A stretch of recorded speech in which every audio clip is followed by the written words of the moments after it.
I'm John Byrne again. I'm the founder and editor of Poets and Quants. We have an incredible 1 hour for you with three experts at three of the world's best business schools. I'll just say it like that. HSW, Harvard, Stanford, and Wharton. All three of our panelists had a role in reviewing candidates at each of these schools.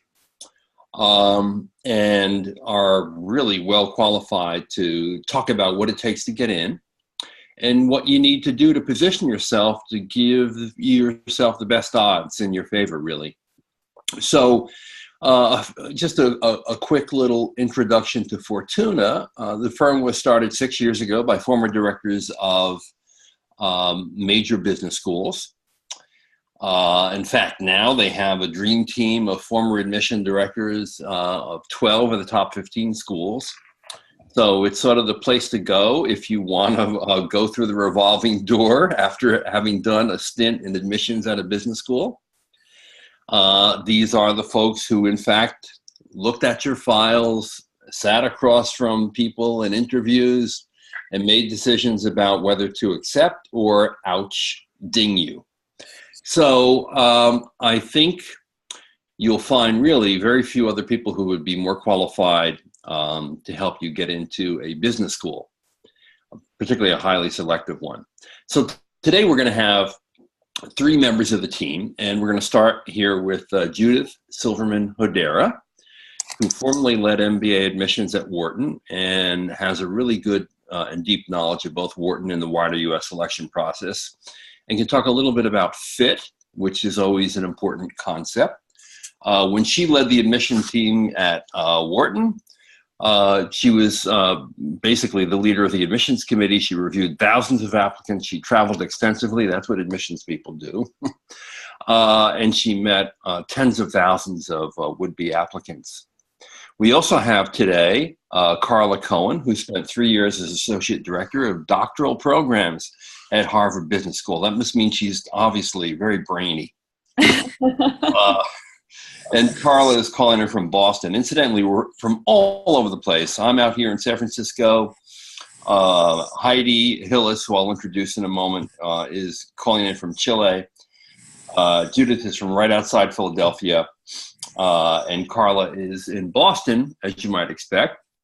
She also served on the MBA interview board for the Harvard MBA program, and she partnered with the MBA team to identify and recruit high potential students for admission.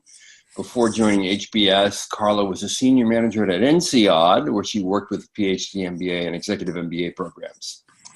So welcome, Karla. And now let's talk about Heidi. Heidi has extensive admissions expertise. She's a Stanford MBA grad. She was a student chair of the school's global management program, and she served as an alumni interviewer for several years, has a strong eye for talent selection. She really has a passion for international business, which led her around the globe as director of microfinance for a nonprofit in Russia, a management consultant for McKinsey in London, a senior product manager for a European e-commerce company. So welcome all three Fortuna experts. Thank you. So just a few little technical things just to get out of the way. If you have any technical issues, you can send Haley Mitchell, who's the wizard behind the curtain of today's webinar, a direct note in the chat box. We'll leave, incidentally, 15 minutes at the end of the session for your questions. If any one of them cannot be answered in the time that we have allotted for questions, the three panelists will make sure to get back to you with an answer. And finally, if you have to sign off early, we're recording the session, so you can basically come back and find the full version on the fortunaadmissions.com website. So if your boss comes and peeks over your shoulder and you need to shut down, you can come back and look at the archive. Or if you get bored for a little while, you can come back later on, maybe when you're in a better mood, and take it all in. You're hosting, John. There is no such thing as boredom on one of these webinars. You're one of the best MCs in the business. Judith is going to make sure of that, too. So let's start with you, Judith. What are the differences between the M7 in terms of what the admission teams are looking for in candidates? Is there much of a difference at all? So I'd like to start by thinking about the things that they have in common. They're all looking for candidates that have demonstrated through their professional and personal lives and careers really what it is that they are bringing to the table. So looking for a very, very strong record of talent in their professional background, that they've had an opportunity to really dive into things outside of work that mean something to them, that they have some leadership experience as well, meaning that they're not, and that could be professional or extracurricularly as well. It doesn't mean that they're necessarily running teams of 50 people, but certainly that they have had that opportunity to really try on some leadership experiences.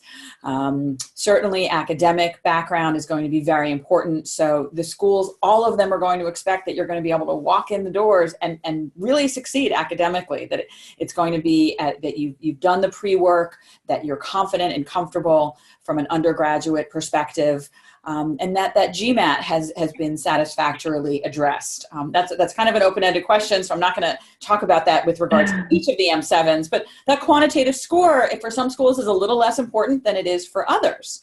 But what I did want to talk about, and John, you alluded to it earlier, is really the question of fit.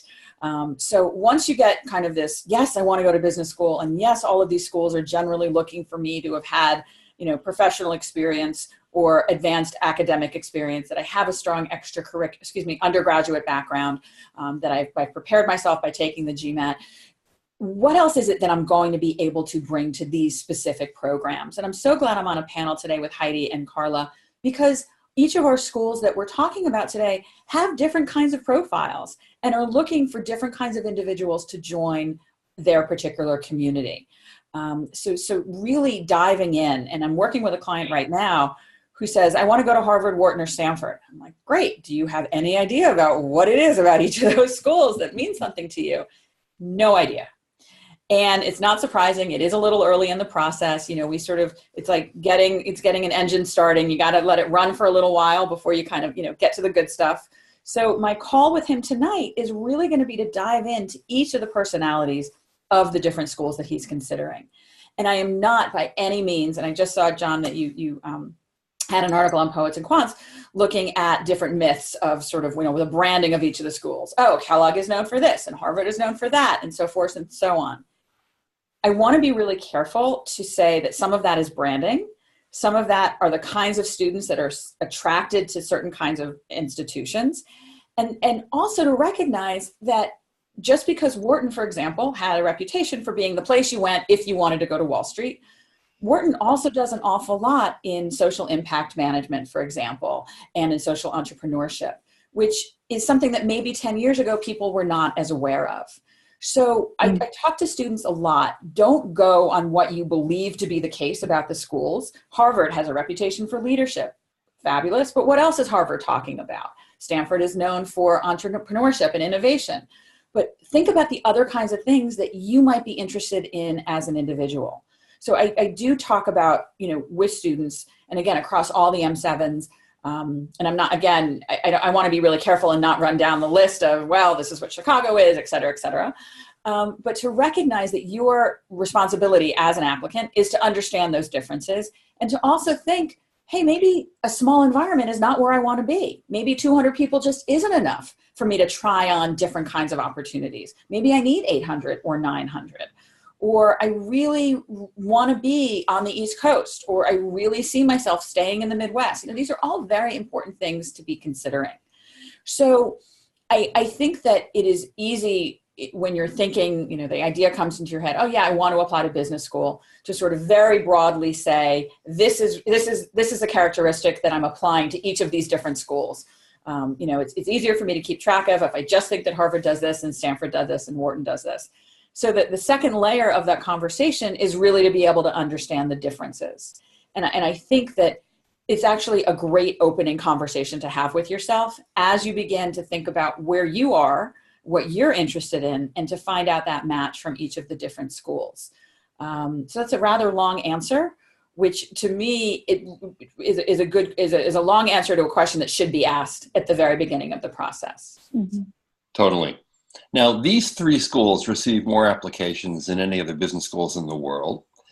They're among the most highly selective. The acceptance rate at Stanford is 6%, at Harvard is a little over 10, Wharton is around 18, and the yield is very high. And the yield, for those who are uninitiated in the language of admissions, is the percentage of admitted applicants who actually enroll.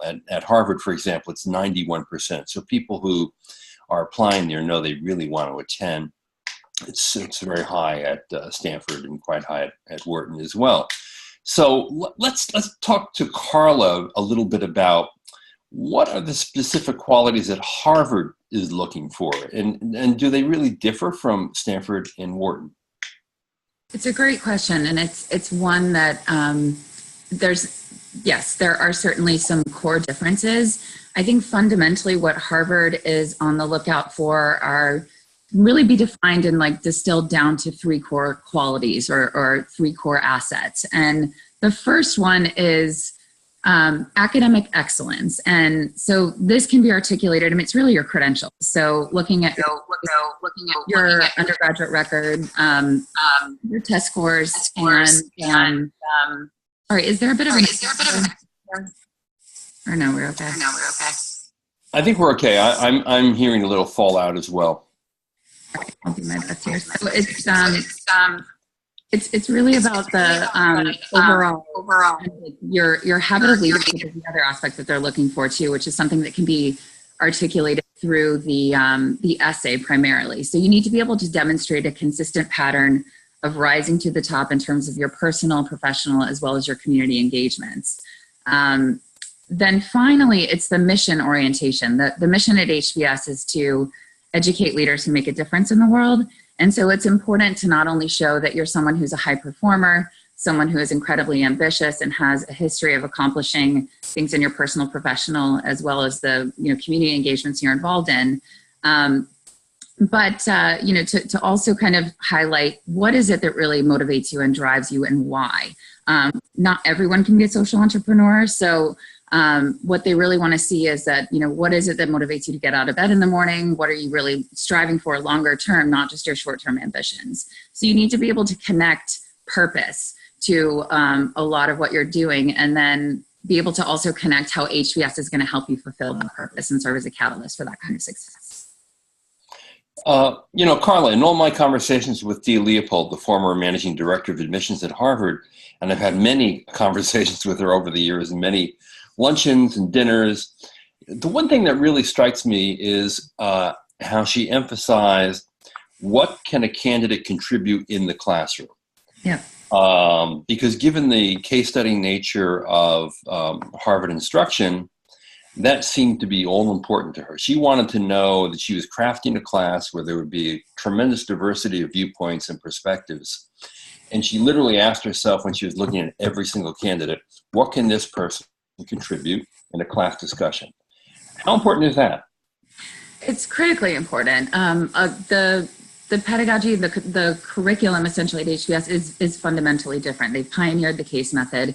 And so being able to demonstrate through your essay as well as through the application that you have a unique point of view and that you're able to articulate an argument that you can stand up for in terms of, not just why HBS should admit you, but also that you've been someone who can think independently, but also have an open mind, because that's a part of it too, is that look out for individuals that have had experiences and then can show how those experiences are going to make them an asset to the program. So it's not just enough to have strong grades and strong academics. You also have to be able to articulate, this is what I'm hoping to do, and this has been my experience in terms of my professional background. And so I have this viewpoint to offer, but I'm also open to other points of view. And so that's something that you can work with in terms of a consultant to kind of help you figure out how to pull those things together, because everyone's going to have a different pathway. I think the biggest mistake that people make is try and make themselves look like other applicants who've been admitted before. And that can be a complete dead end in terms of, you really want to be able to identify what makes you an outstanding individual. And to your point, John, what can help you really convince the committee that you're going to be someone who can stand up for that point of view. And also, I mean, that's something that letters of recommendation can really help articulate in terms of that, that you're someone who is a strong contributor and someone who's able to innovate as well as influence within a professional setting, but also in terms of, you know, the other engagements that you have in your career. Right. Great. Thank you. Now, here's a question I think that many people who are in our audience are going to have, because they fall into some common buckets. It's inevitable that we have our bucket of investment bankers, our bucket of consultants, our CPG people, our tech people, the Indian engineer. It probably is in the most overrepresented part of the applicant pool. How do you make yourself stand out, Heidi? Yeah, it's a great question that I get all the time, especially when people come from those backgrounds. And if you look at, for example, at Stanford, with a class of only 400, you know, what you were talking about before, John, in terms of it's really about crafting a class. And so finding individual voices with diverse backgrounds that are going to contribute in the classroom. And that can be really hard when you have, you know, you could easily fill the entire class with just consultants or just investment bankers or just Indian engineers. So it's really important, if you're coming from one of those buckets, to be really thoughtful about how you can actually contribute in the classroom, and also how you can differentiate yourself from the rest of the group. And there's a few ways you can do that. I mean, I think that it can be very hard when you're applying to think of, well, how can I be any different from anyone else in my, you know, at McKinsey?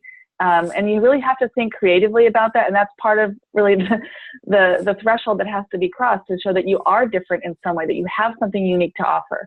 I mean, obviously you have a certain level of experience that the school's going to expect. You have to, it'll be probably necessary to have you know, one of the better GMATs in your cohort. It's much more competitive in that cohort to be able to kind of stand out academically. So having that high GMAT, having a great GPA, that's really something that helps to kind of put you in the running. It's not going to put you over the top. So what else can you look to? And I think that one area is recommendations, for sure. Recommenders, you really want to find someone who's going to be in your corner. Recommenders from banking and from consulting tend to do a lot of recommendations, so they're pretty experienced.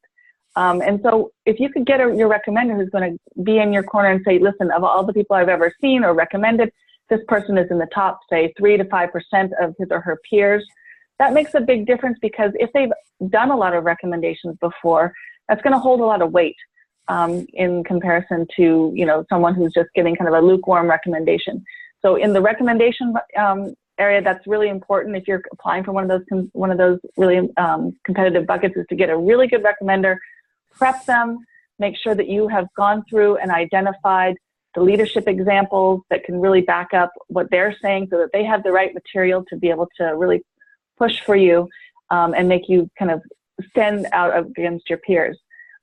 Secondly, you really want to make sure that when you're talking in the resume and in the application, that you remember who you're talking to and you're telling a story. You're not trying to do a pitch, right? So you're really wanting to make sure that the people, that the points that you're making, first of all, are not full of a lot of jargon, that are kind of incomprehensible. A lot of times you see these resumes that the first thing you do is your eyes just glaze over, and you can imagine that if you're in admissions and you're seeing 10 to 12, you know, more of these a day, it's hard to stand out. And especially if there's a lot of jargon, there's a lot of kind of, you know, numbers in there that don't really relate to anything else, it kind of just starts to look all the same. So really think about putting all of your bullet points, for example, on your resume in a lot of context. So why is it important?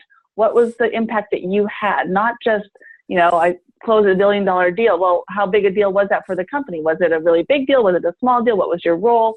Making sure that those things kind of stand out and not just kind of get lost in the shuffle. And then I think lastly, you know, well, extracurriculars are certainly going to be a very important part of anybody who's coming from the competitive bucket. So you've done the consulting, you've done the banking, you're with a bunch of other people who've done the same thing. What is different about you? And often that's best shown up in your extracurricular activities. So whether it's volunteering, whether it's dedication to a sport or music or some other activity, this can really set you apart and make you memorable. So when they come back to talking about, okay, how are we going to make these decisions? And here's this person who's a consultant, but oh yeah, that's the consultant who created a fashion blog or who ran 25 marathons. I mean, these are things that can help kind of set you apart in addition to just having those technical skills that all consultants and bankers are having. And then lastly, I would say you should be running 25 marathons. I want to underscore that. I feel like everybody get up from their chair. No, sorry, yeah, go out the door. Exactly, 2 marathons, whatever, you know. But that shows that you have something different about you or something memorable that helps kind of identify you beyond just that being a consultant.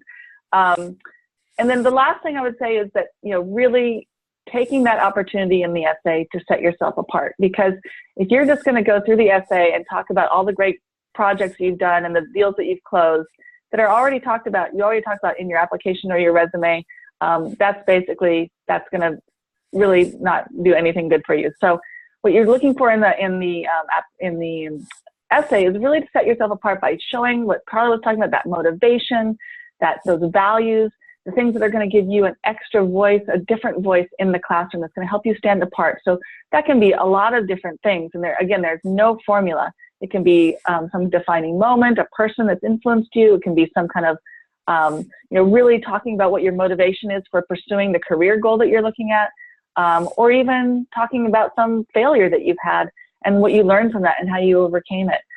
These are all different ways to kind of help set yourself apart as someone who's thoughtful, self-reflective, and who can really make a contribution in the classroom that will help you be different from just another consultant or banker.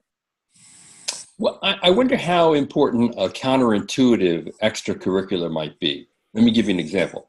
If I'm an Indian engineer who graduated from my IT and I work in software development somewhere, is it more important for me to show my poet side because my quant side is obvious?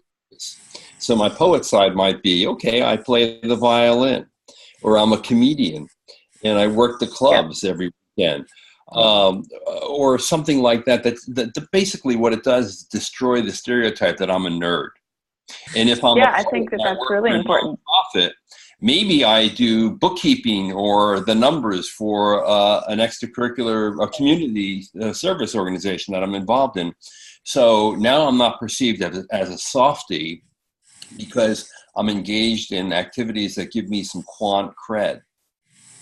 I think that's really important. And like, I had a great example of a client who had, she was a nonprofit, but had taught herself how to code and had participated in hackathons. And that was a great counterbalance. Beautiful. To show that she had that quant ability and interest, but she came from, a non-quant background. Yeah, cool. Karla, it's often perceived that HBS prefers the applicant from banking or consulting. Is that really true? Actually, no. It was really interesting. When I first joined HBS, I was surprised by the fact that HBS had to do any sort of marketing at all. In fact, they tend to have banking and consulting as 2 of their core funnels for applicants. But as Heidi was saying before, they could fill the class 10 times over with, really high performing, really bright, really ambitious consultants and bankers.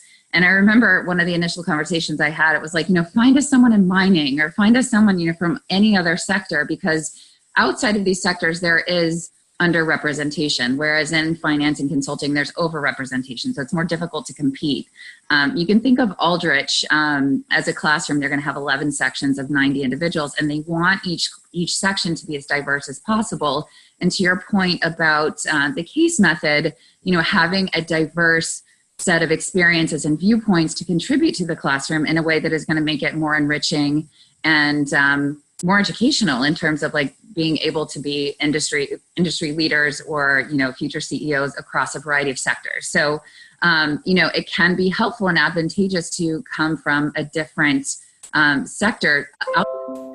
Not that it's bad to be one or the other, it just can be more competitive, and you have to kind of lever the things that Heidi was talking about in terms of being able to distinguish yourself, but it's definitely not true.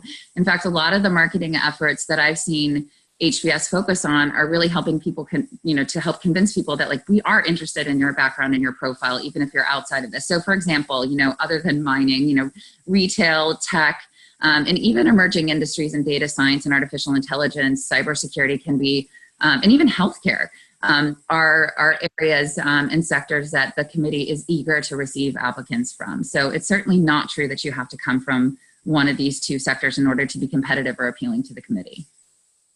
And just as it surprised you that Harvard has to do recruiting or wants to do recruiting, it surprises me that Harvard gives out $36 million in MBA scholarships every year to only, incidentally, like 900 people.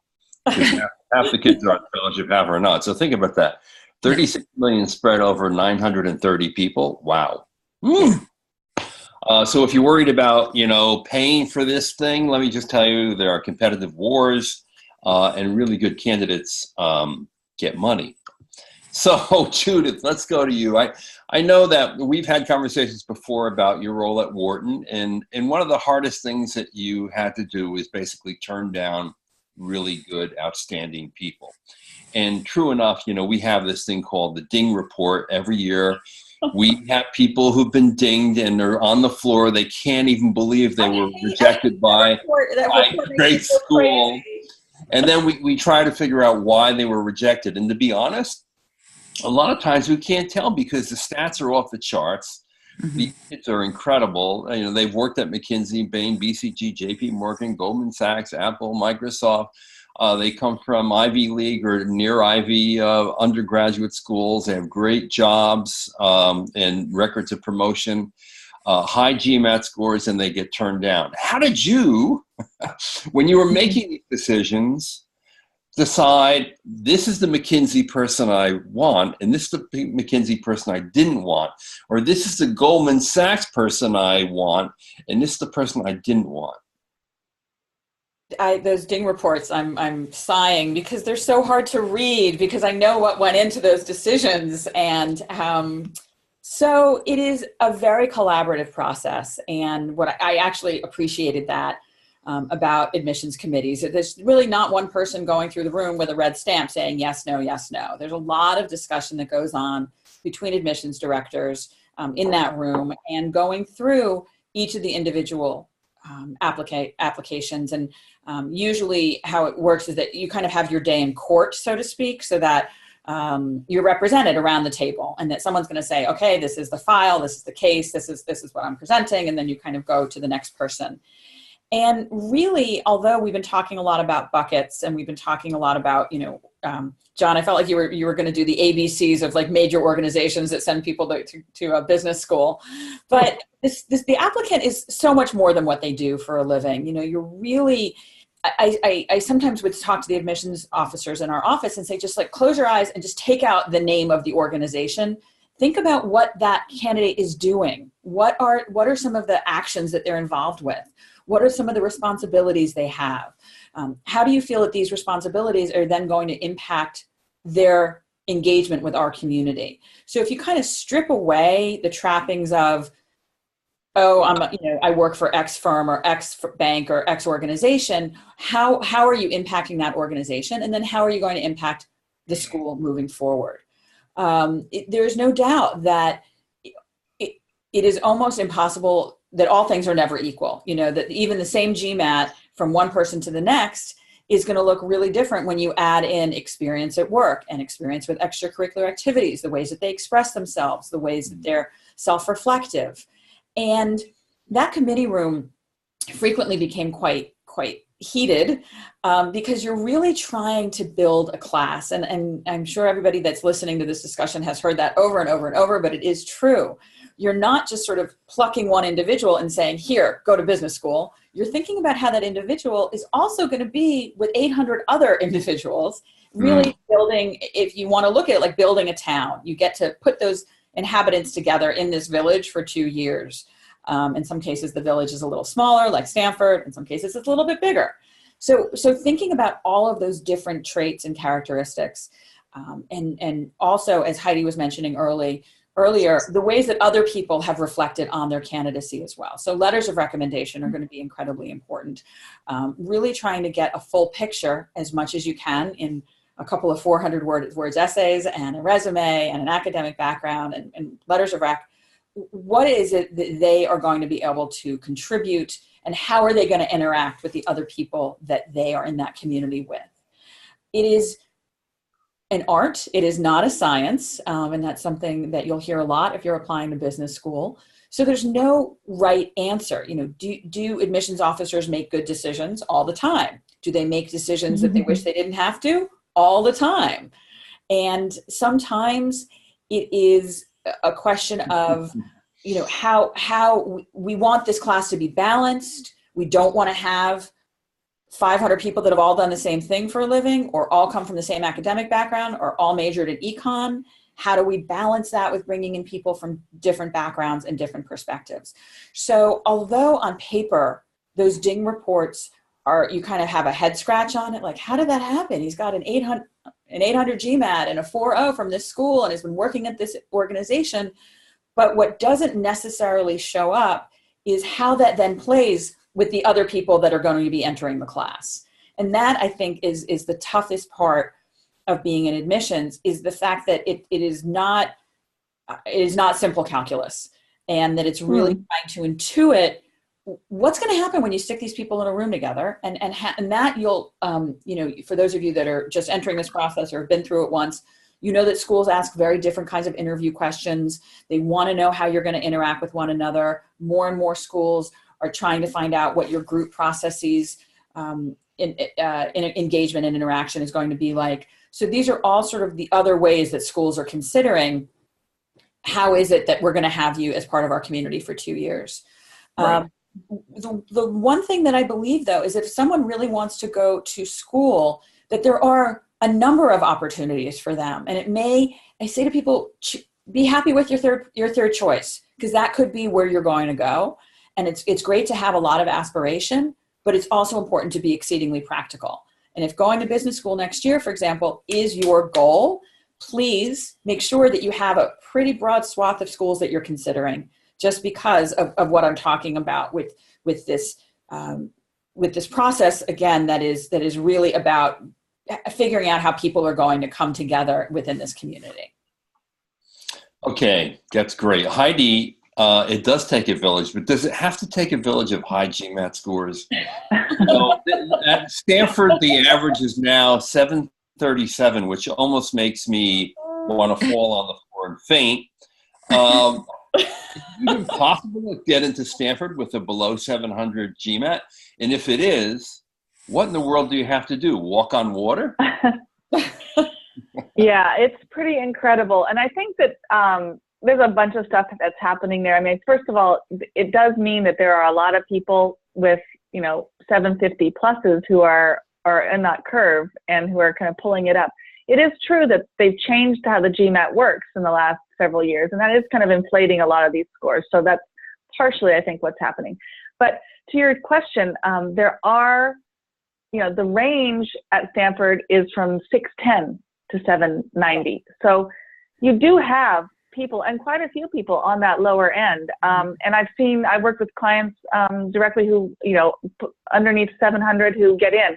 I think it's easier for someone who's from a non-traditional background with a lower than 700 to kind of make that case.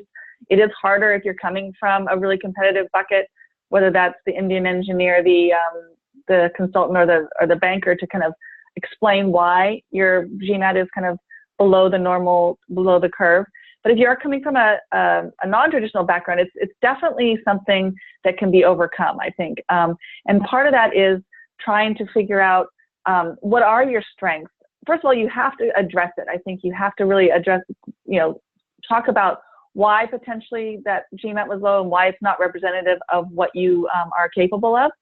And that can be done directly in the optional essays. It can also be done by your recommenders. Again, someone who's going to come up behind you and say, listen, this person has this incredible quant ability or this analytical ability that might not come out in their scores, but I've seen it in action, and here's some great examples. An undergraduate GPA can overcome a low GMAT as well because it's much more a sustained process. It shows that you, over a longer period of time, you can actually, do the academics, whereas maybe on that one day of that one test anxiety, whatever it was, you can kind of explain that away. And then I think, again, as Judith was talking about, it's just a whole, there's no formula. So having people always come and say, well, if I have this GPA, can I get in as well? There's so many other factors at work that you just can't predict based on one data point. And the GMAT is just that one data point. So you can overcome it with exceptional leadership experience, which I've seen over and over again, where someone's come from a background where they've done just amazing things from a leadership perspective. And the GMAT becomes very unimportant in that context because you can see that that person, that voice is going to be really influential, bring a lot to the table. So that's going to definitely help you to overcome it. You can also overcome it by, just the diversity of your experience. So if you have been doing microfinance in Mongolia, working with the tribe, this is something that's really unusual that that's going to add to the class diversity. So looking in your background for other things that are going to help you to overcome that, and also addressing the GMAT is certainly something that will help you to overcome it. And it does happen all the time. Okay, Heidi, I just can't resist this. So for everyone out there, one of the iconic Stanford classes in the MBA program is something called touchy-feely. Now, I'm sure, Heidi, you went through touchy-feely like every MBA at Stanford. Can you tell me if the high GMAT scores did better in touchy-feely than the lower GMAT scores? Well, that would be a very interesting case study to do. I think, first of all, what does it mean to do better? That's not something you can even talk about in the touchy-feely, and I wouldn't know what everybody's GMAT scores are, although I could guess pretty accurately, I suppose. But I think that a lot of people with those high GMAT scores love the idea of going into touchy-feely because it does it brings out those other aspects of, what it means to be a leader, those softer skills, and you can ace the GMAT and not have a single soft skill in your bucket. So, it is an important part. And I think that, again, looking for who's going to be in those touchy-feely groups, they want to have a balanced group, and there's going to be some with the high GMAT and some with the low GMAT. Okay, here's the question every applicant always have that's new to the business school game, which is this. Are my chances better if I apply in round one? Is round three a non-starter and a total loser round because it's way too competitive because so many seats are occupied already? And how safe am I in applying in round two? Judith? So I do believe that I'm going to speak for Karla and Heidi. It's Wharton, Harvard, and Stanford are fairly round agnostic, which means they want you to apply. And I said this to candidates all the time when I was at Wharton: apply when you are ready. Apply when you feel you're going to be able to give us the best presentation that you possibly can that is representative of who you are as an individual. So if you're going to need a couple of extra months to get your GMAT where you want it to be, I would rather you take a couple of extra months and get that GMAT to where you think is appropriate. If you just started a new position a couple of months ago and you need another 3 months to get a solid letter of recommendation from someone you're working with, that's what we think that you should do. A rushed application shows it should almost, when it comes in the door and it's rushed, you can just tell by the way it feels. I felt like we should write all over it like this was done in an hour. It's a reflective process. It takes time. It takes dedication. It is not always fun. But if you take the time and the effort and the energy, it shows. And Karla and I know last season we talked an awful lot about this, that candidates who slowed it down enough to be really reflective and get it in when they felt that they were ready did so much better. And it showed in the quality of what they were giving to admissions. So round one and round two, but there are other schools for whom the rounds are incredibly important. And so I certainly encourage candidates to be thoughtful about that. Don't assume that you should apply to your fourth choice school in round two, because everybody wants a little love. So you might want to say, hey, well, this school is number 12 on my list, but maybe I should get that in early. And round three is a bit dicey. it tends to be for candidates that maybe, do have a lot of strength, have a very solid story, maybe weren't ready to apply, in the earlier rounds. Admittedly, is going to be few and far between available. I think from my experience at Wharton, it was very, very small, our acceptance rate. Mm-hmm. Harvard, I think, Karla, can you talk a little bit more about that? I have the feeling that you guys were a little more open than Wharton was, but that's just my sensibility. Well, I mean, it's interesting, and I know, John, that you're going to, perhaps touch on this with, Harvard has eliminated round 3 for the yes. season. So, I mean, round 3 was always a bit of a mixed bag. Certainly, it hurts my heart a little bit that they've gotten rid of it completely, but I do think my theory is essentially it's optimal and it's going to really benefit those in round 1 and round 2. I mean, obviously, they're not going to be holding a number of seats expecting, it was just, like you said, it's dicey. Sometimes you get great applicants. But on the whole, I think it's to be able to streamline the process such that they're not putting people on the wait list or deferring them to later rounds is really going to help the school identify the people that it really wants. And so they're putting pressure on individuals to kind of make this decision sooner than later. And, I think it's an experiment. I think, they'll see, but they're basically holding that space for the 2+2 in terms of also optimizing the admissions team and in terms of their focus and their ability to recruit and also be able to, John, you'd mentioned before, the scholarships, be able to offer money and to attract some of the best applicants that, may have applied to other places and gotten offers sooner. And so this allows them to compete more readily because even though their yield is extraordinarily high, Harvard does compete with other programs. And so if an applicant has an offer from another leading school and is waitlisted, they're not going to want to take a chance and then, give it a shot the next year necessarily. They're going to take the offer that's in hand. And so it's possible that Harvard was losing out on some individuals that they, ultimately after seeing round 3 would have preferred to have accepted. So my sense is this helps to alleviate some of that anxiety on the admissions team as well as on the applicant side. So I think overall it's going to just benefit. There's going to be more seats available in round 1 and round 2. And so we'll see how this plays out. But I think it's overall a good thing for, the applicants in general, because it was always really tough to kind of know. I had a very difficult time, trying to coach applicants who are applying later. Certainly there are good reasons, that you might decide now's the time. It's a bit overwhelming to kind of imagine that you would have had to have made a decision latest January, the year before the class started in September.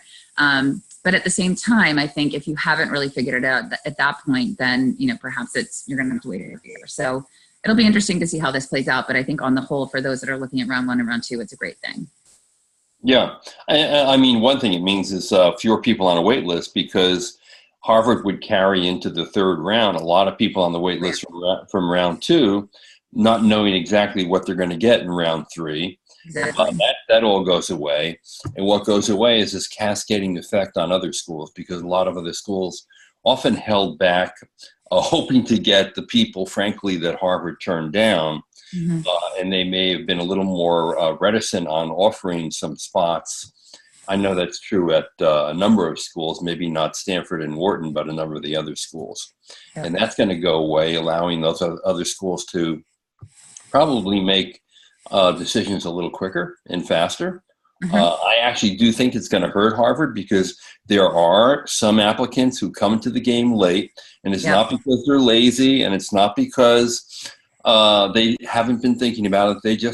They're working so hard at demanding jobs that just didn't get the time to go early, and they really want an MBA, and they're superb candidates, and other schools are going to see them, and Harvard isn't. That's my personal point of view. Hey, so we are getting a tremendous number of questions, and they're really good ones. So, but before we go to them, I want to ask one more question because this is important for international candidates. International applications to business schools, I don't really think the 3 schools that we're talking about here, but mainly to other schools, have declined in the last 2 years. There's concern about all the anti-immigration rhetoric, but also concern about, the diminishing opportunity to get a visa because all this rhetoric about immigration has made some companies actually pull back on wanting to hire international candidates. So Judith, what advice do you have for the internationals out there who want to go to a Harvard or Stanford or Wharton or any other highly selective business school in the United States? So my advice is that you just need to know just keep your eye on the geopolitics and to understand that it may be exceedingly difficult for you, even with a degree from an M7 institution, to obtain the necessary visas to enter the country, to remain in the country, to have the optional job training after, that 1 year after you graduate. And you really need to think about the ROI for a degree that's probably going to cost you upwards of $200,000. I'm being kind.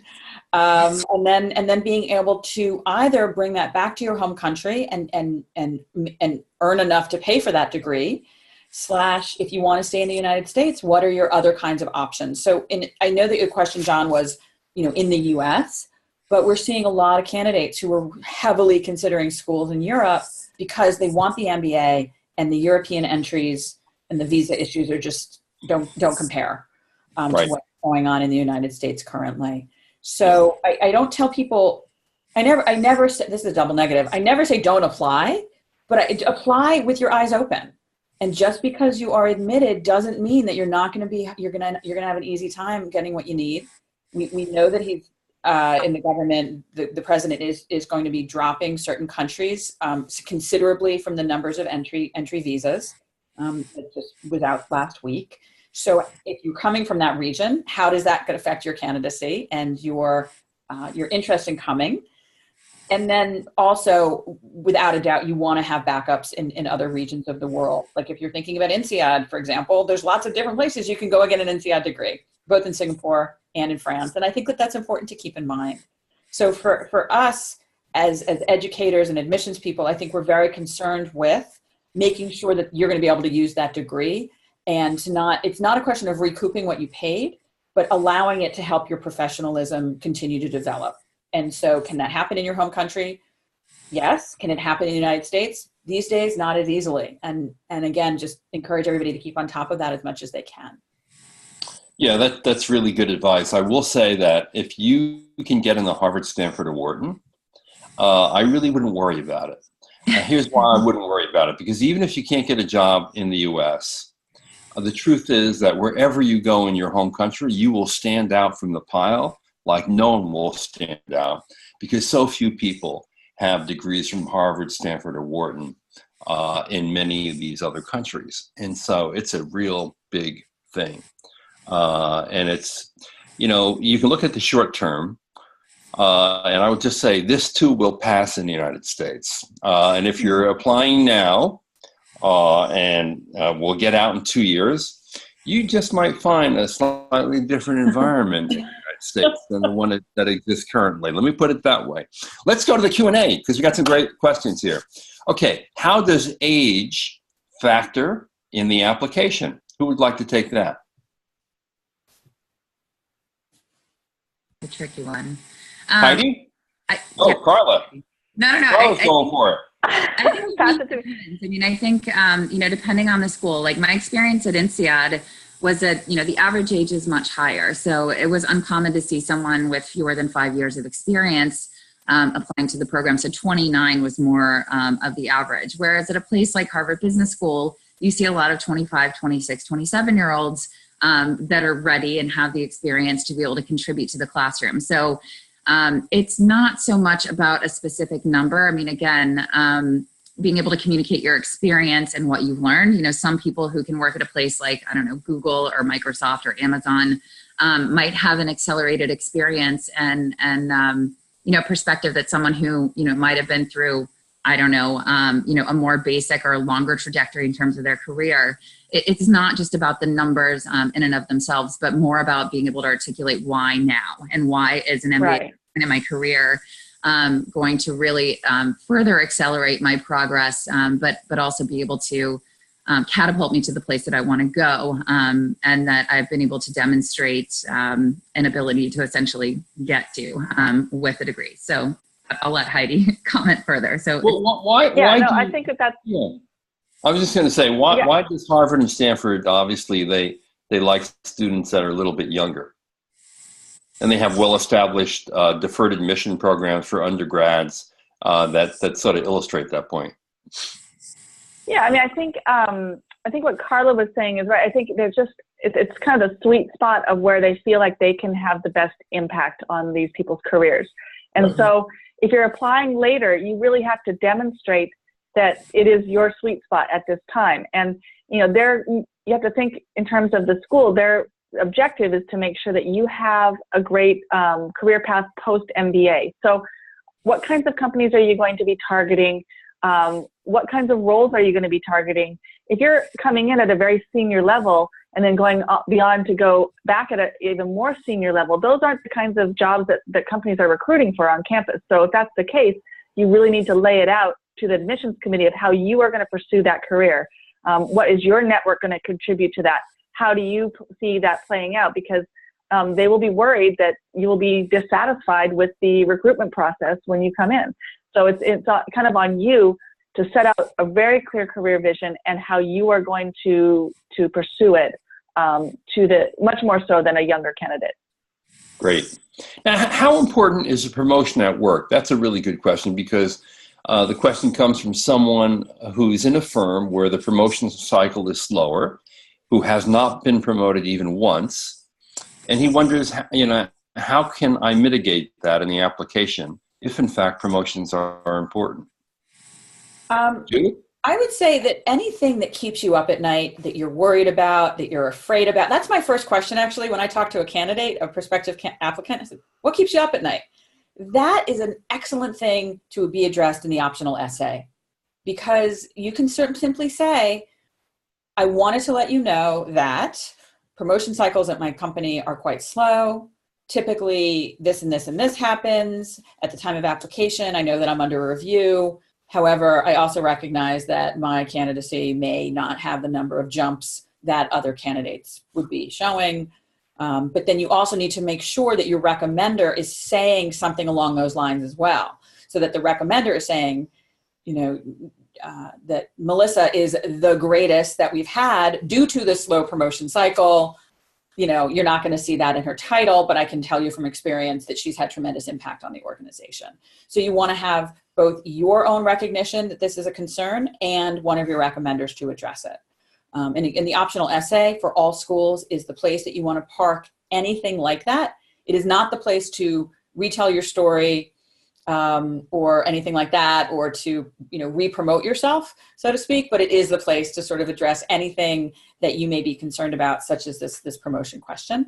And from an admissions director's perspective, that all makes a lot of sense. So, all companies don't promote at the same time. It is not indicative of your ability. It is, in this case, indicative of how the organization works. And it's something that if it were not addressed by you or by your recommender, I would want to know about. But if you can get it covered in those two areas, then I would have no questions or concerns. Another question here. What are some examples of extracurricular activities that you can show leadership in? Karla? Wow, There's all kinds of extracurricular activities. I mean, even, someone was mentioning before, and it sounds kind of silly and superficial in some ways with if you're at a comedy club or something like that, anytime where you're taking initiative and ownership of something and, taking sort of like seizing an opportunity, it can really help you distinguish yourself. I mean, it doesn't just have to be that I was on a formal board and I raised X number of dollars as part of a charity. Those are all great examples, but I've seen a number of different ways, whether it's with sports. I've seen, I had a client who was able to, create a sports team internally that really helped people across the organization connect, which was incredibly valuable, not only for the organization, for the health of the organization, not just physically, but also for links to be made across the organization. So there's a number of ways wherever you're taking initiative and executing on that, and essentially, coming up with an idea and then seeing it through, and then being able to articulate how that has impacted either your purpose or your vision, or, just something that is like outside of just the core measures of, your test scores and all that good stuff.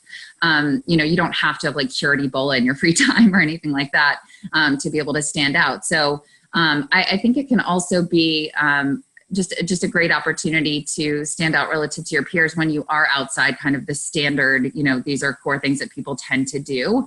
You mentioned before violin, other artistic endeavors can really demonstrate creativity and innovative thinking. So there's tons of opportunities. You don't necessarily have had to run 25 marathons, but if you are someone who, one of the clients that I'm thinking of that was admitted to both Stanford as well as Harvard was someone who essentially helped to pull together a Pilates class when she was on an offsite where she engaged her colleagues, and so it's not necessarily something that is a formal role where she's going to be on a different organization's website as having led something, but it really showed her ability to kind of seize an opportunity in a way that was really unique and also powerful and compelling. Here's a question from David. For applicants who have non-traditional backgrounds, Karla spoke to how it was valuable at HBS, but how can these applicants use that background to their advantage in their applications? Heidi? Oh, I love non-traditional backgrounds. I mean, it's so much easier to differentiate yourself as a non-traditional applicant. And I think it's the challenge that you have is making sure that although you're coming from this non-traditional background, that you'll be able to do the work. So it's almost like you can talk about a lot of things that you would have done in your past that are different, that are going to make you a unique voice. And those are all things that the schools are looking for. You want to show that you've had that leadership, specifically those different leadership activities that are really going to help set you apart against a lot of your peers who will be applying without specific leadership examples that are maybe as strong as yours. But at the same time, you want to make sure that there will be potentially a concern that you won't be able to compete academically, or to at least exist academically. So that would mean that you want to address for sure your GMAT. Your recommenders want to make sure that they are going to emphasize that you have the ability to do the kind of rigorous program that an MBA will provide. So that's kind of the counterbalance. But the rest of it is a lot. It's a lot more fun. It's a lot easier to kind of help yourself set yourself apart against the other candidates. So I think if you're coming from a non-traditional background and you have those kind of stats, you're a great candidate. Okay, here's a question that's going to be hard to answer, and I'll tell you why. Because the person who is asking it is asking us to isolate one metric, one attribute in an entire application, which is almost impossible, because every attribute influences all the others. It's a dynamic process. Nonetheless, there are things that raise red flags. So the person is asking, what is a satisfactory Quant score and GMAT score for Harvard, Stanford, and Wharton? Judith? Oh, I always get the fun questions, John. Okay, so look, if you're coming from a traditional background and like a feeder industry, you all know what those are. In or around the 80th to 85th percentile is going to be a baseline. If you're non-traditional, it's going to be a lower baseline, just because, and I should say, if non-traditional, meaning that you haven't been doing quant on a daily basis. And also that there's so many different, and we've been talking about so many different pieces of information that come into play. So if you're just starting to work on your GMAT quant and you want to know, all right, what should I be looking at? That at Wharton was sort of where you want it to be. But you can also take classes outside of work to help to strengthen your quantitative background. You can demonstrate that you have quantitative ability through your recommender and through your own essays. There's so many other ways that you can show that you have this capacity. And so these questions are really, as you said, very hard to answer. But I know that each of the other schools are going to chime in here, but that at least at Wharton for feeder industries was sort of where they were starting from. Right. So I guess if you are in a feeder industry and feeder company to a elite business school, and your GMAT is below the average, that's potentially a red sign, right? And if you're if you are a non-traditional student applying to these schools, you need to get as close to the average as you possibly can, but you may not have to hit it. Is that what you're basically saying? Heidi, you're nodding. Do you want to chime in? Yeah, I think so. I mean, I think it's impossible to answer that question, but I do think, you know, there will be a concern if your quant is, and you know, Judith, you were saying 85%, but even now, like I think a 50 is still below 80 percentile. So I would say 49, 50, kind of in that range is going to be a tick the box. We have no concern. If it's below that, then there might be a concern that you will have to address in some other part of your application. So I wouldn't say that it's, you know, there's just a line there. I would say that, you know, you will want to address it if you are lower than, say, a 49 on your quant. And again, let me disabuse the notion that a standardized test score is everything. You know, in some countries, standardized test scores are everything. And people from those countries tend to think that if they score 750 or above, they're golden and it's a no-brainer decision. Guess what? It's not. Because it depends on a lot of other factors that we've been talking about for the past hour.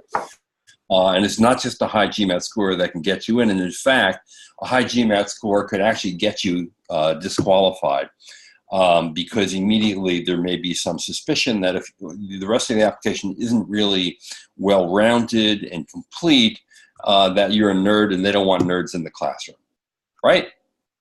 Yep. What's the best way to evaluate fit for these schools? And how should you best do your research? Karla? It's a great question. I mean, I think the key word there is do your research. I think one of the things that applicants don't really take advantage enough is talking to, you know, friends or colleagues or other individuals who've been to these schools and asking them about their experience. You know, what surprised you about the school? The culture, I mean, a place like HBS is very culture heavy, but it's very, very different from a place like Stanford, which is also very culture heavy. And I think the attitudes, you know, even just like, you know, for me, HBS felt very corporate, and that sort of, you know, I remember reading in HR that there was something about wearing pantyhose if you're wearing a skirt suit, which I was like, I don't think I've ever worn pantyhose, you know, but things like that is awesome. Very different. You know, but again, not to disparage, I have the utmost affection for HBS, but it's, you know, a place like jeans and sneakers, you know, are kind of more common, whereas you would kind of stand out a little bit in certain places. And that's just sort of the superficial culture, but it's also, you know, different attitudes and different perspectives that I think, you know, Wharton probably has its own kind of feel, you know, and so I think it's not just about that, but it's also, you know, getting a sense of like, it's a matching process too. So, you know, visit the schools if at all possible, you know, and talk to the students and then really get a sense of it. You don't want to just apply to a school because of its name or of its overall brand. You really want to kind of also interview these different institutions in terms of, you know, do I want to actually be here? And where would I feel most comfortable in terms of my own development? Because there is a tremendous difference. I think that's something that a lot of times, you know, I would see applications where you could substitute the name of one school for another and it would make sense. You don't want that to be the case for these different schools, because you really want to be able to demonstrate that you have done a lot of homework in terms of what the experience is like and how much they differ from each other. I mean, the MBA experience at Stanford is fundamentally very different from the experience at HBS. And so I think a part of that process is like, you know, again, really doing your research, tapping into your network, talking to other individuals, and also looking at, you know, in terms of your goals and ambitions, who do you want to become like? You know, who do you aspire to be like, and what was their trajectory and what was their pathway? And so I think working backwards in that way can actually be quite valuable. And then reaching out to those individuals in some cases can also be an important part of the process. But I'll let others speak to that too. And Karla, when you say that Harvard and Stanford are culture heavy, what do you mean by that, culture heavy? I mean, it's hard to describe. It's like, you know, in terms of like the experience there. I mean, you know, I've never actually spent a significant amount of time at Stanford, but at Harvard, I mean, I think it was, you have like giants of industry, you know, you have this whole like presence. The campus there is like an entire university versus like, you know, one building within a university setting. So I think, you know, again, it has a feel. It has like, you know, the fairy tale kind of campus that HBS offers is, can be intimidating for some individuals, whereas others feel completely at home and really inspired by that too. So I've seen applicants who had the choice between Stanford and Harvard who said that, it was a bit much, and they really preferred the more relaxed vibe that you kind of get from the Stanford culture. Sure.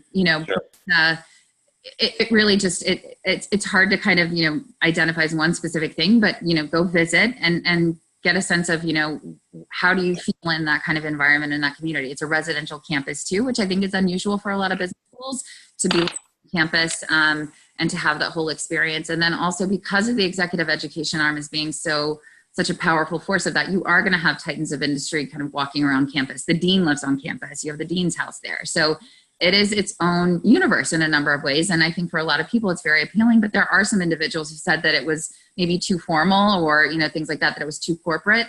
But, that's sort of their angle, that's been something that works really well for them. And so I think it's important for you as an applicant to investigate that and get a sense of, does this feel right to me? There's no right or wrong answer. It's just, more of a superficial element that I think can actually have an impact on your experience. And let me just say that just because students wear sandals and or flip-flops and stroll under palm trees in January at Stanford, believe me, they're no less intense than Harvard MBA students, guaranteed. They may be like ducks on the water. They paddle ferociously underneath and you can't quite see it. But believe me, on the top, they move just as fast.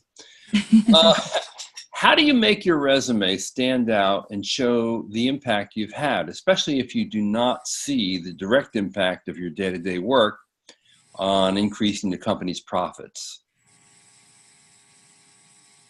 Who wants to take that one? Well, I'm going to mention that your impact on your organization has a lot more to do than the bottom line of the company.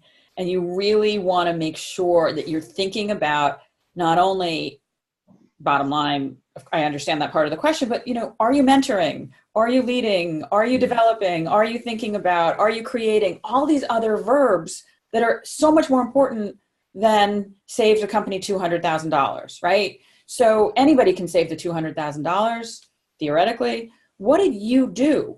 So strip out, as we sometimes do this exercise with our people that are looking at resumes, and we have a in-house resume doctor.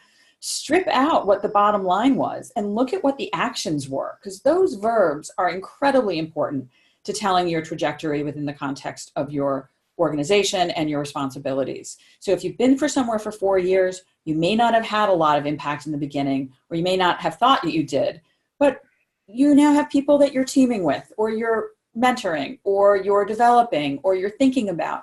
So I guess it's an interesting question, because a resume is so much more than what the company has gotten out of you, end of the day, money-wise. But what skills have you developed? I'm sure that Heidi and Karla are both nodding. I think they probably share my sentiment in that way.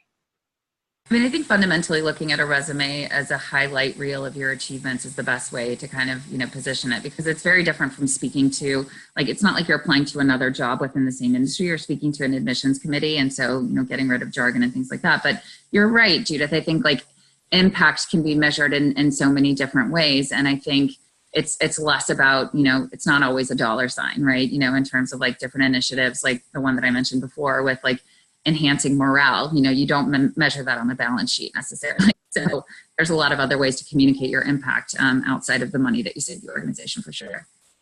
Okay, here's a question from someone who obviously is contemplating a deferred entry application. How do you differentiate yourself? Because you don't have job experience, and you're coming out of an undergraduate program. What basic advice would you have for people who are applying deferred admission at Harvard or Stanford? And, Wharton has a pilot program now for UPenn undergrads that I suspect will probably be broadened in the future to include everyone, just as it has been at UVA, Darden. But what advice do you have? Who wants to take that? Heidi? I think I'm going to throw that to Karla, because I think she knows a lot more about the 202 program than I do. Great. Yeah, I mean, I think, again, just because you haven't had full-time post-graduate experience yet doesn't mean that your internships aren't going to be incredibly important. So I think, leveraging the internship opportunities and experiences, can be critical in terms of distinguishing yourself from other applicants. What has your exposure been? Letters of recommendation are still, very, very powerful. And I think talking about your potential, the potential trajectory and your ability to kind of follow through with your goals and ambitions, in the professional setting. I mean, I've seen a lot of applicants be able to really demonstrate through, a variety of really interesting internship experiences where it is, again, achievement focused, even though you only have a couple of months in the summer, a lot can actually be done. And so I think places like Harvard are very eager to identify people that, have a really strong undergraduate record, who are really ambitious, who might even also be, have a hand in the workforce, like, during their academic career. Not that they need to be like doing school and working full time, but I do think that there are a number of experiences that you can gain professionally while you're in university, especially during their internship season, that are going to be powerful in terms of being able to communicate your potential to be, someone who's on this like very steep upward trajectory within the professional world. And so that's really what they're on the lookout for. And again, letters of recommendation can be critical there in terms of, I see the seeds of greatness in this, future budding superstar who's in university, but who has a lot of potential. And so that can be quite powerful. I want Karla to write my letter of recommendation. Seeds of greatness. I love it. Yeah, that's a nice poetic. We have enough questions to go another hour, but of course we can't. So we're going to end with a really good question, because I think, a good part of the applicant pool at all the best schools is filled with reapplicants. And so Stephanie asks, can you give some advice to the reapplicants, especially someone who was waitlisted earlier? What are the pros and cons? What's the most important thing to show in your next application? Judith? So I think that you want to take a really good hard look at what it is that you submitted the last time. You want to understand, especially if you were waitlisted, what are the very specific instructions for the schools that you're looking at. Do they want you to rewrite everything? Do they want you to submit new letters of recommendation? Do they just want an update? And you want to be pretty hard on yourself and get other people to be pretty hard on you as well. Getting waitlisted is difficult because you're sort of good enough to be and close enough, but clearly not in. And so you want to be very reflective. I tell students just to go through line by line by line, see if there's any examples that they want to change to be using for the upcoming cycle. They also want to understand that 6 months have passed in some cases since you last applied, and you want to use those months to your advantage. Are there other examples that you want to perhaps use in your essays instead? Other people that you want to ask to be letter of recommendation writers.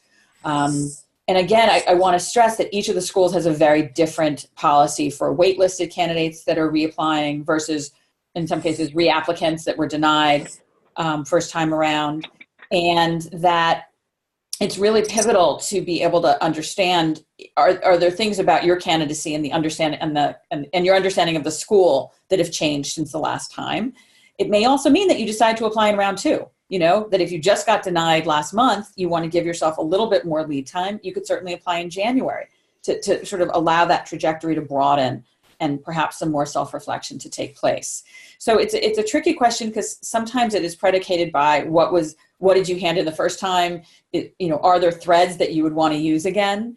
And I know that most schools no longer give the kind of feedback that we did at one point, where you could call up and sort of say, well, what was it? Are there things that I can really be looking to do differently? But I would also make sure to maintain your relationship with the schools, go to events, get in front of alumni, get in front of admissions directors, keep those relationships going. Because sometimes it may be that you just need a little bit more engagement with the school to understand exactly what your fit's going to be. And then you can find yourself, much more successful the second time around. At Wharton, we had a pretty high percentage of people that were not successful, learned a lot about the process, and then were very successful the second time through. And Heidi's nodding, so I think that to be the case. We've worked with a ton of reapplicants at Fortuna, and that's certainly something that we encourage, because the second time through, you kind of know what's being expected of you as well. The second time. Yeah, I would just add there. I would just add that if you got to the wait list, I mean, it's a pretty good indication that you are in the range. I mean, I think it's, you know, if you don't even get an interview, that's another indication that, you know, you've got a lot of work to do. But if you're on a wait list at one of these top schools, you know, it could have been just the kind of thing that there just wasn't the right mix at that time, or there was someone with a very similar profile to you. Mm-hmm. So I think, you know, I would also encourage you to be heartened by that and, you know, really work on moving the ball in the next, you know, few months in terms of putting your hand up for leadership opportunities, for projects, maybe doing some outside extracurricular that is going to strengthen that position if that's maybe one of your weaknesses. But you are, I would say, in the range. So that's encouraging.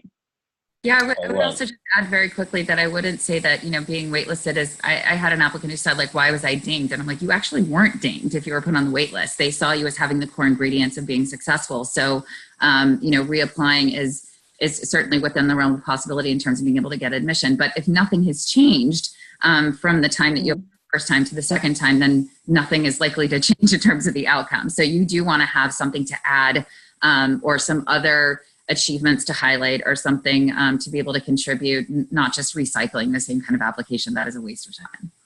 And a couple of years ago, Dee at Harvard actually disclosed some information on reapplications.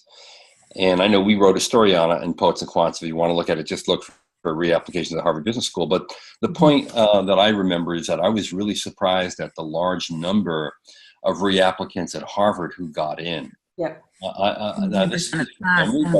I think it's like 10% or more of the enrolled class were reapplicants, which really surprised me. Mm-hmm. Anyway, we are at the end. Karla, Heidi, Judith, thank you so much for an incredibly informative and fun discussion. For all of you out there, I wish you great success on your road to a terrific education. Anyone who follows me knows that I am a total, complete, believing advocate in the MBA. I think it's one of the most valuable degrees anyone in the world can have. You don't even have to have it from Harvard, Stanford, or Wharton. The ROI on this degree is exceptional, and it really makes you stand out in the world. More importantly, you're going to find people that you're going to meet who will be friends for life and will give you a support network second to none. So thanks to all three of you, and thanks to everyone listening. And if you, again, had to poke out for a little while, you can always find the archived version of the session on the FortunaAdmissions.com website. Until then, see you around. Bye, everyone. Thank you. Thanks. Bye. Thanks.